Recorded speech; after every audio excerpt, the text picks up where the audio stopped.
Χαίρετε. Όπως γνωρίζουμε, έχουμε 4 κανονικά Ευαγγέλια στη βίβλο, στην Καινή Διαθήκη, και χωρίζονται σε 2 κατηγορίες, τα συνοπτικά και το Ευαγγέλιο του Ιωάννη. Τα 3 πρώτα, δηλαδή το κατά Ματθαίον, το κατά Μάρκον και το κατά Λουκάν Ευαγγέλιο, λέγονται μαζί συνοπτικά, γιατί το κείμενό τους έχει μεταξύ τους μία κοινή βάση, ενώ το 4ο είναι ξεχωριστό ή ειδικό. Λέγεται απλώς το 4ο Ευαγγέλιο λόγω τάξης βιβλίων και χρονολογίας. Και το περιεχόμενο διαφέρει πολύ από τα άλλα, δηλαδή έχει άλλο πρίσμα και εξιστορεί πολλά γεγονότα που δεν αναφέρονται στα συνοπτικά.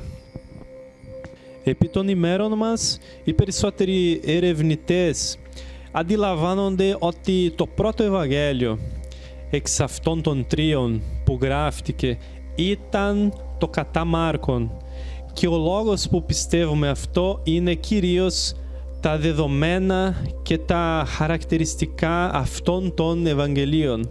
Για παράδειγμα, το 76% του περιεχομένου του Μάρκου είναι παρόν και στο κατά Ματθαίον και στο κατά Λουκάν.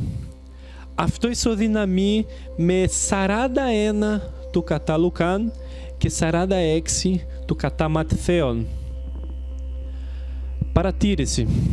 Υπάρχει και κοινό περιεχόμενο μεταξύ Ματθαίου και Λουκά, που δεν έχει αντιστοιχεία με το κατά Μάρκον, που ισοδυναμεί με 23% στο κατά Λουκάν και 24% στο κατά Ματθαίον. Και αυτό το γεγονός έχει σχέση με το λεγόμενο συνοπτικό πρόβλημα, γιατί ενώπιον αυτού μπορούμε να ρωτήσουμε από πού πήραν αυτή την κοινή ύλη. Πρέπει να υπήρχε κάποια κοινή πηγή στην οποία ο Μάρκος όταν έγραψε δεν είχε πρόσβαση ή ο Πέτρος δεν του είχε εξιστορήσει. Θυμηθείτε, όπως είχαμε εξηγήσει προηγουμένως σε άλλο βίντεο, ο Μάρκος έγραψε το Ευαγγελιό του από ό,τι του εξιστορούσε ο Πέτρος. Και οι ερευνητές ονομάζουν αυτή την ειδική ύλη ως Q ή πηγή Q, γιατί στα γερμανικά πηγή είναι Quelle.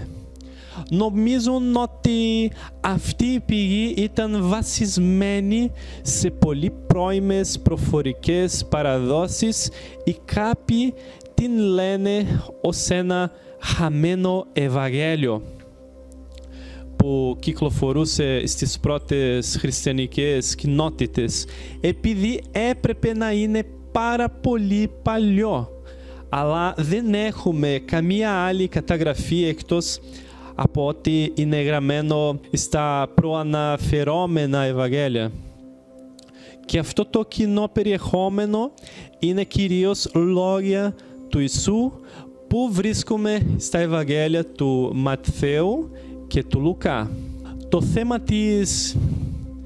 Το θέμα της χρονολογίας όμως είναι ακόμα αμφιλεγόμενο, γιατί κάποιοι πιστεύουν ότι το πρώτο θα ήταν μια εβραϊκή έκδοση του κατά Ματθαίον που είχε χαθεί, αλλά υπάρχουν αναφορές για αυτή την υπόθεση από έναν πολύ σπουδαίο αποστολικό πατέρα που έζησε ανάμεσα στον 1ο και 2ο αιώνα, τον Παπία.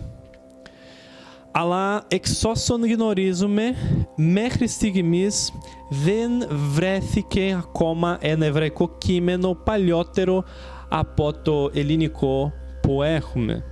Αλλά θα ελέγξουμε την αναφορά του σε ένα ξεχωριστό βίντεο. Αξίζει να υποθεί ότι υπήρχαν και άλλα εβραϊκά Ευαγγέλια που γράφτηκαν από παλιές Ιουδαϊκές κοινότητες που πίστευαν στον Ιησούν. όπως το Ευαγγέλιο των Ευγενητών, αλλά σώθηκαν μόνο 7 αποσπάσματα εξ αυτού, τα οποία παρέθεσε ο Επιφάνιος Σαλαμίνας, δηλαδή ανέφερε κείμενα αυτού του απόκριφου κατά λέξην. Και αυτό είναι πάρα πολύ χρήσιμο για μας σήμερα. Εντάξει, φτάνει μέχρι εδώ. Εάν φτάσατε μέχρι εδώ, παρακαλώ γράψτε στα σχόλια από ποια χώρα μας παρακολουθείτε. Ειρήνη Πάση.